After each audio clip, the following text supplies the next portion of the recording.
11/11 for some people. I get 11/11 all the time. I get 12/28 all the time. But that's also the Friday the 13th effect. Yeah. Sort of. You really only have 2 options a day to see it, so. I know. I've always been really surprised. Like, recently. I feel like recently I've been seeing 11/11 a lot, and I'm like, what does that mean? It goes in really well with what we're going to talk about today. Yeah, it does actually. Well, isn't 11 or 11? Well, 111 is an angel number. I think all the numbers 111, 222, 333, 444. I think that's how they work for the angel numbers. I don't know what that means. Angel number. I don't exactly know what it means either. Mm-hmm. Like, I think you get your number by adding up your birthday till you get to 1 digit. Okay. And then you triple that number. Okay, and that's your angel number. Yeah. What does that mean, though? I think it's like a good number for you. Yeah, I think it has. I mean, each of the numbers has a meaning attached to it. Oh. So I think it's as similar as like astrology, like. Yeah, numerology. Yeah, numerology. Yeah, it's like a form of numerology. Mine's probably 666. That's what mine is. That's really funny. Apparently, that's like a lucky number, though. 666. When I was getting my new glasses, my total was $666, which is devastating. Yeah. But also, the lady was like, "Ooh, that's like a lucky one," and she like looked it up, and I was like, Oh. or Satan, Yeah. but okay. Yeah. Whatever. Yeah. But I feel like, a passing interest in this shit is like what it means to be a woman of a certain age these days. Seriously, I don't know what it is about our generation. We've talked about it before, like how like our generation was like witchy and woo-woo based on like the shows and stuff that we watched. Yeah. So that definitely had like some sort of like. Yeah. Yeah, because like my parents like beyond like, ooh, let's see what your horoscope says in Us Weekly. Right. Like don't care about this stuff. Yeah. Or like, they're like super into it. Like my mom's really good friend will like do your whole chart. Right.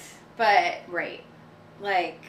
But I feel like, yeah, you're either like they're either super into it, like it's a full-blown hobby, or like you barely even know your own astrology side. Yeah. Whereas like, yeah, I feel like I follow like tarot card readers on Instagram. yeah, and like millennials, I just feel like we follow tarot card readers, astrologists. Like Yeah. I just find it all fascinating. I was actually listening to this woman talk about how she's just like finally decided that yes, where you're born and what time just has an effect on your life. So this is really interesting because my dad is a rocket scientist. Yes. Like super nerd, super into like space and astronomy. Right. And one time we were on this like family vacation where there was like no electricity and it was really boring. I was like, let's like look up all of our like astrology like stuff. Right. And I swear to God that this is what my dad said. He said that he sort of believed in it because, like, of course, like, celestial bodies and, like, where they are in placement affects, like, gravity and, like, everything that would create you. So why wouldn't it affect your personality? He swears that I made that shit up. He says he did not say that he thinks it's, like, a load of crap. Right. And I'm like, but that's such a specific response Yeah. for me to have just hallucinated. And I remember, like, the actual feeling of shock that my, like, very nerdy scientist father was, like, buying in on the astrology thing. So, like... What sign is your dad? I think he's an Aries. Yeah, he's just, like, so adamantly positive that, like, why would I... Like, he got offended. And I'm like, I did not make this up! Like, this would be such a weird thing to make up. Yeah, like, why would you make that up? And, like, so detailed and had, like, specific reasons. Like, did I just straight up hallucinate? Like, were we doing drugs? Like, what happened? I don't know. Anyway. But, yeah, so nobody in my family can remember who's right, me or my dad. We were all there. Everyone was there for this conversation. Apparently, nobody else thought it was super revelatory that my scientist father was, like, buying into the astrology thing. Right. And It's like your own personal Mandela effect. yes. Yes, like the Berenstein Bears, but it's really the Berenstain Bears. Well, I always said the Bernstein Bears, so I just fucked that one up even more than the collective consciousness. But Right. But yeah, there's a lot of those. Like we've seen like the listicles of them, and they're fucking creepy. They're like, so crazy. I mean, I'm sure everybody's seen them all at this point. Like, yeah. But the collective conscience is Yeah. like very bizarre how that works. Well, it also, I feel like, goes hand in hand with the kind of zeitgeist of movies coming out, like Ants and a Bug's Life came out at the same time. Yeah. Truman Show and Ed TV came out at the same time. Yeah. But they always like come out in pairs like that. I mean, partially because everybody is reading all the same scripts and ideas get kind of circulated, and people get new ideas. Armageddon and Deep Impact. Exactly. Like there's a lot. Dante's Peak and Inferno. Yes. So many. There's so many. This is especially, there was like a period in the like late 90s, early 2000s where everything was coming out in pairs. In pairs. Yeah. And yeah, I mean, part of it's because, ideas are limited, but also part of it is just because of like this like collective unconscious, and like things just start to percolate, and then suddenly but it's not everyone else has your same idea. It's called like Jungian psychology, where like it's something about like the collective is like powerful. Yes. And like archetypes, and it all fits into like that woo-woo stuff that like, I mean, we're both from LA, we both took acting classes, so like, your body is an instrument and how best to like tune it up and everything, and some of that gets like very, very esoteric and introspective and spiritualistic, and we had we both had the same acting coach in LA who we did love to death. And he did a lot of like meditation work, which I have been seeing. I mean, maybe it's like just the Friday the 13th effect. But I've been seeing like a lot of like meditation, and like using meditation in just sort of a daily practice for like the layman, for like everybody, not as sort of a like unapproachable sort of spiritual woo-woo thing.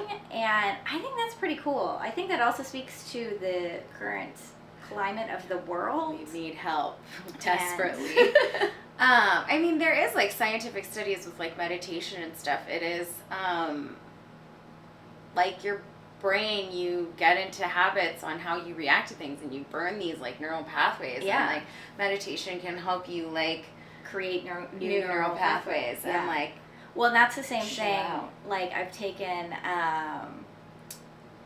hypnosis specifically like for actors, where the whole thing is you're using like a meditative state to kind of create a new neural pathway for like whatever the situation is, and you do techniques like go through the day in slow speed, go through the day in fast speed, like go through it backwards and forwards, so you're literally like creating these like little you're new, just working that muscle, I guess. So that when that day comes, you've kind of already lived through every scenario, so it doesn't feel new and scary. It's just already been done. And I think that's really fascinating. The brain is freaky, man. And like the craziest part to me is like, we just have kind of no idea. Either. Like, we're like, this does this because of this. We think. And like, I mean, it's called the practice of medicine for a reason. Like, doctors, like scientists, are still figuring out so much. And like everything in your brain just happens on such a small scale that like, there's really no there's so many like psychiatric meds and stuff that they're like, well, if it worked the way we thought it did, it would start working right away or differently or whatever. But because a lot of things like there's no test for. Yeah, but we're just gonna say that this is how it works anyway. Yeah, so it's like, well, let's try this prescription and see if it works, and if it doesn't, then you probably don't have that thing. Yeah. But I mean, that's a lot of medication in general. Yeah, it's true. Everybody thinks like, oh, you get diagnosed with something and they give you a pill, but it is very much like a trial and error. Yeah, because everybody's bodies reacts to chemicals differently, and a lot of times they don't know why something's wrong. Yeah, it can just be like, you're just wired that way, I guess. Yeah. For physical stuff and mental stuff. Yeah. So, no judgment here. Nope. I also am fully on board with woo-woo stuff too. That like burning sage and Oh yeah, you got to get the goo out of the ghouls out of the casa. Yeah, I just feel like, you know what? Anything that I can do. Seriously, I'm like, you know what? I like the way it smells. Who cares? Exactly. Psychosomatic, is that the right word? That is the right word. Yeah. The placebo effect. Exactly. Or not, I'm doing it because it can't hurt. Yeah. And yeah, I like the smell of that. I like the smell of Palo Santo even more. Me too. Also, I like lighting shit on fire. Yeah. So, wins across the board. Yes.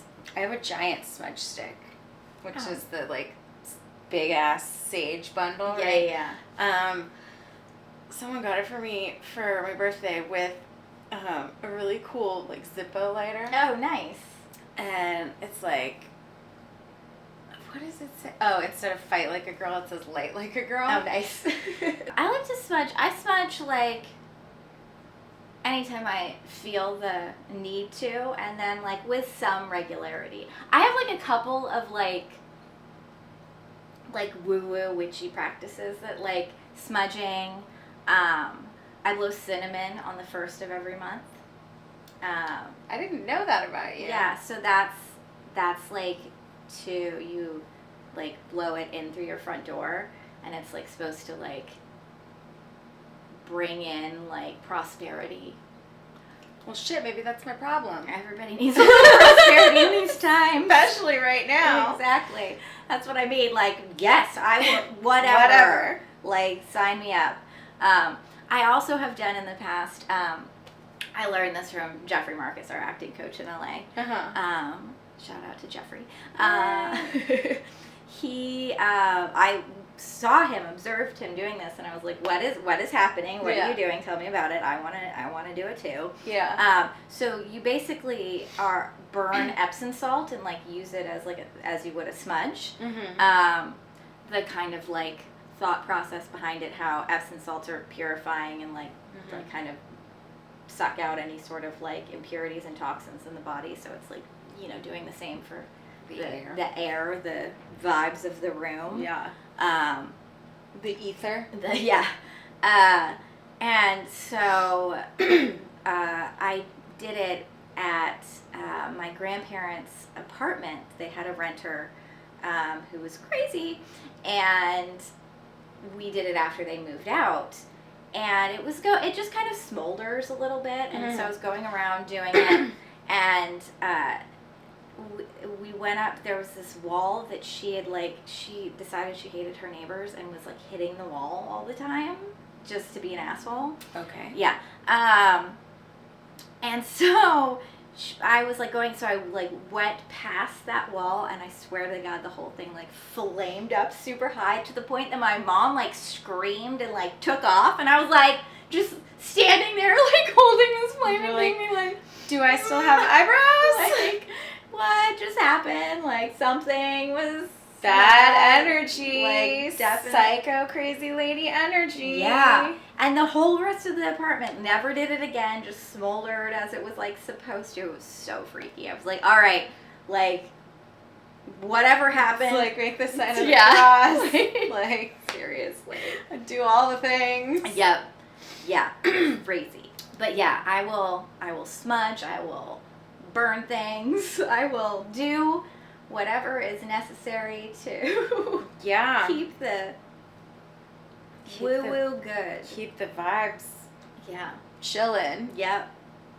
Because we could all, collectively, we could all use some sage burning right now. And sometimes it's just a fun distraction from everything. Like, I'm definitely not somebody that, like, I definitely, like, believe in it and, like, believe that there are people that, like, are just more in tune with certain things than others, like, but there's a healthy level of skepticism I have with it as yeah, well. for sure. And I think, like, you know, so, and if it's totally your vibe and, like, you're super, super into it and that's your life and that's your story, then, like, awesome. Yeah. Like, more power to you. But I definitely, like, gone in for, like, a good couple of tarot readings. Oh, yeah. I've done some fun tarot readings. Yeah, like at parties and stuff. Yeah, and like, you know what I think is interesting about tarot readings too is it's a way to like create a dialogue, and like sometimes like it's just a way to like talk you through some stuff. And so I feel like I'd be interested. I don't know the answer to this, but I bet like there is definitely some psychology behind like at least that aspect of tarot. I mean, yeah, I think like there's like whether or not it's like trained or just like kind of inherent, like there's definitely whenever you're interacting with people on like an emotional level, there's like some psychology involved. Yeah, whether you're like a bartender or a tarot card reader or a therapist. Yeah. Have you ever gone and like sought one out, like a palm reader or like a tarot card reader, like on the street, or like made an appointment or something? I've always gone like with a friend, and we've both like gotten readings and separately. Yeah. So there's been times like where I just like found one randomly, like you know, online or something like that. I've gone to one that was like recommended to me by another friend. And then I've been to several at like parties where they have like you know, they hire a tarot reader to come. So yeah, I've kind of hit the full you've run gamut. run the gamut. Yeah. I've never like gone.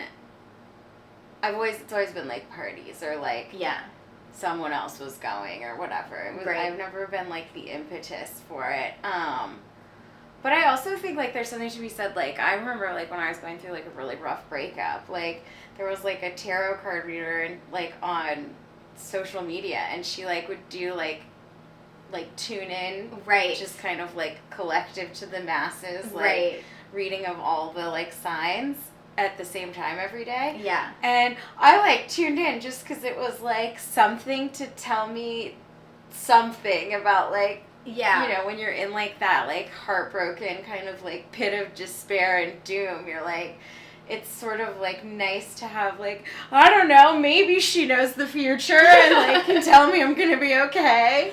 Well, that's what I mean. Like so many of the things, like the psychology of it is like they keep it general enough so that like you can like relate things, but then it kind of like, you know, talks you through like, oh, okay, maybe you're dealing with a person who hasn't been good for you, and maybe it's time to let that person go. It's like those might be things that you just need to hear in those moments too.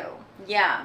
And I think it's, for me, it was like kind of just like a woo-woo outlet to like, well, and especially put like some feelings in, but also like, you know, when you're like so like devastated and you just like, you can't sleep, you can't eat, you're just like, ugh, and it's like gives you something to do for like an hour a day. Well, that too. Well, I was gonna say like actually going to like a tarot reader, then you're having like a conversation, like an actual dialogue, which is like kind of like a little mini therapy session, like depending on like why you're there, open you want to be. Yeah, exactly, and like what you're talking about and everything. But yeah, I think that and I think that some people are just the way that like some people are meant to be a therapist, or just like kind of, I mean, obviously there's a lot of studying involved. Yeah. But I think that it's like kind of like ultimately based in human nature, and like, I agree. There's a similarity across the board for all humans. Of what we like collectively experience in certain circumstances. Yeah, I mean, everybody knows like what it feels like to be heartbroken. Exactly. Everybody knows what it feels like to be stressed out. Everybody knows what it feels like to be, you know, sad or angry or like loss. Like we've all gone through some sort of loss. Exactly. So like when someone loses somebody, that's a can communal relate. feeling. Yeah, exactly. so I've been like working with my therapist on like different like breathing techniques and Right. different meditations and like different kinds of meditation. And it's really crazy. Like they actually like have found that meditating and like focusing on something for like it's like 10 minutes a day like significantly changes like your neurochemistry. And then in terms of like the breathing exercises, there's this one where you breathe in for I think it's 6 seconds. You hold it for 7 and then you breathe out for 8. And it's like in through your nose, out through your mouth, like deep like breaths. Yeah. And like the guy who like started it was like, you can only like he's like only do this a certain number of times because it can get you kind of high. Yeah, it like resets. It's actually a technique that Navy SEALs use too. They do like a 4-4-4-4. So breathe Okay. in for 4, hold it for 4, out for 4, hold it for 4. Yeah, there's like a couple different ones. Like I Yeah. wasn't like like they call that one like 6-7-8 or 7-8-9, whatever the. Yeah, whatever the numbers are. There's also 7-11, in for 7, out for 11. Yeah. One that all those breathing techniques too like tie into like as actors like breath work is really important, and I've like studied a lot of different like Alexander technique and different like breathing techniques. Yeah. And I even like have used some of those exact same like breath work techniques in my physical therapy for my lower back because it's core. Mm-hmm. And like the core work starts with the breath and like finding your lungs, finding your diaphragm, like breathing both like chest and belly. Yeah. And there is something about exhaling longer than you inhale. Yeah.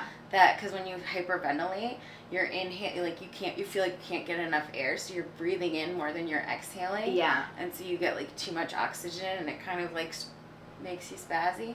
And so there's something about like breathing out more than you're breathing in that like opposite effect happens. Yeah. And like it lowers your blood pressure. It can like physically calm you down. Yeah, there's an actual like physiological effect that happens with and like meditation and breathing. It's good for like falling asleep. Mm-hmm. But you do definitely feel like an effect. Yeah, I mean and scientifically speaking there is an actual effect that happens. And I think like anytime you just like the thing about like what I really enjoy about meditation, because like I am just like I have popcorn brain, you know me. Yeah. Like I'm all over the place. And so like I always found meditating really, really difficult because I felt like I was doing it wrong. Because millennial woman, overachiever type, like I'm doing everything wrong, and if I'm gonna do it wrong, I don't want to do it. So and it is a learned skill, like for sure, and there's no right or wrong way to do it, but there is like it is still a learned skill. Yeah, and once I like kind of let go of that a little bit and was just like, well, you know what? I'm just gonna focus on breathing.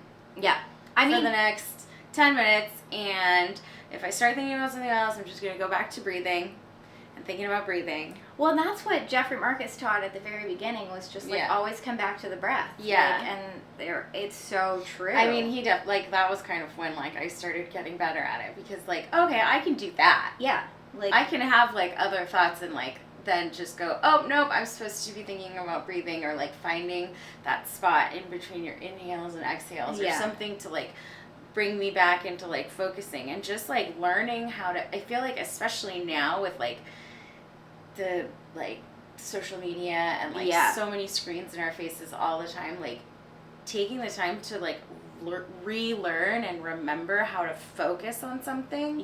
Anything.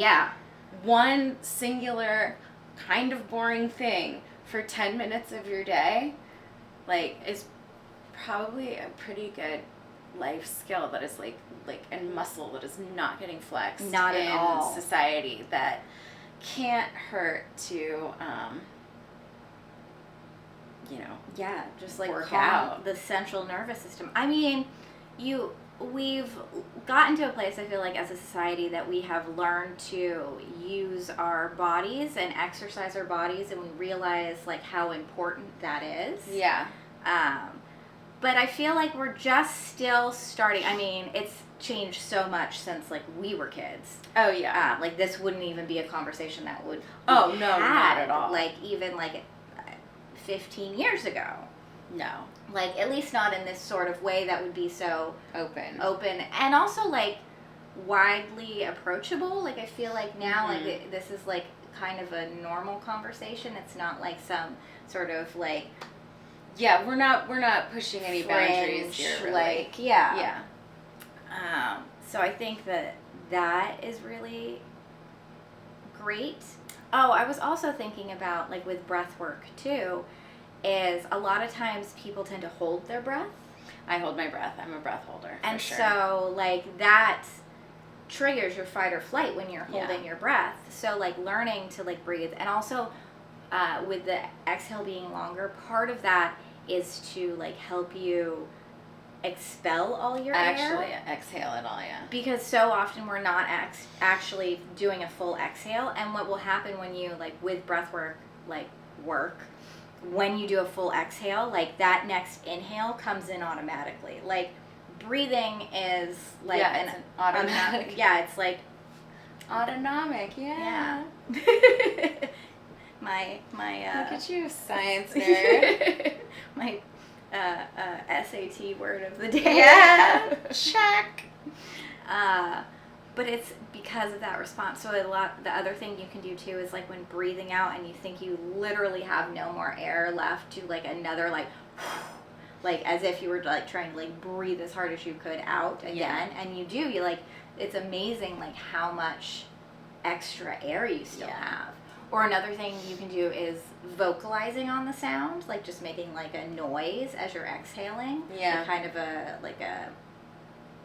ah or an o, or just a vowel sound. Yeah. Like a sigh even. Mm-hmm. And you keep that, the thought process is keeping that noise going for as long as you possibly can.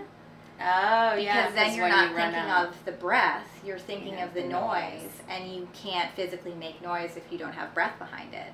So then, like, even if it's breaking, like, you then kind of push through and try to, like, sound out even more. It's amazing how much volume and You still air have in you there. still have. Yeah. That's crazy. Yeah.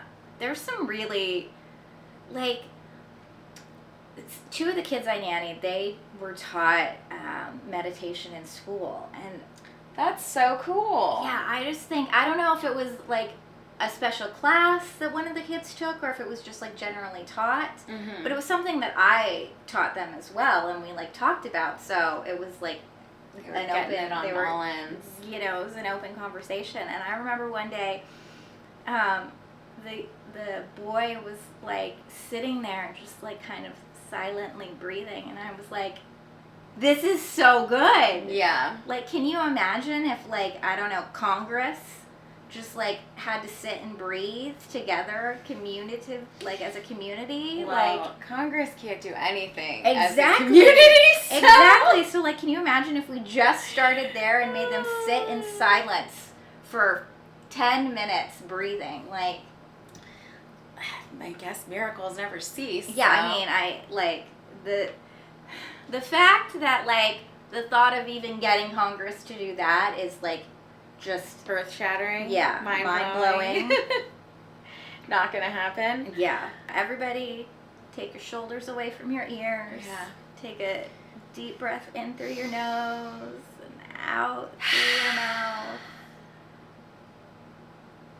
And there, don't you feel better? It works. Do you want to know something? Fun fact. This is totally not completely random, but a little random. Okay. Dolphins, Mm-hmm. they don't automatically breathe, so they're not holding their breath. They have to go up and think to breathe the way we have to think to hold our breath. Oh, interesting. Well, yeah, that makes sense because they like breathe through their. Blowholes. Oh, that's interesting. But it's like not. the opposite. It's the opposite of us. Their Yeah. like stasis is not breathing. Is holding their breath. Yeah. And then they have to like Be like, go oh, breathe. time to go breathe. Yeah. Do you remember the show Sequest? Yes. It's like my extent of knowledge on dolphins. I watched, Jonathan Brandis.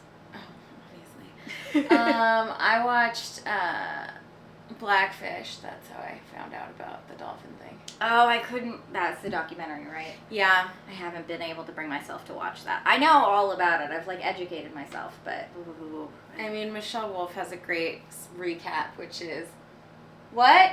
It's bad to put Shamu in the sink? right? Like who would have thought? So, yeah, it's sad. Yeah. I cried a lot.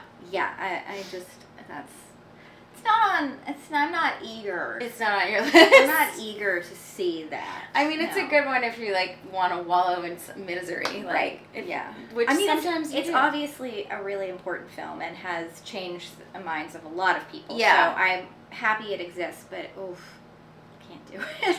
Yeah.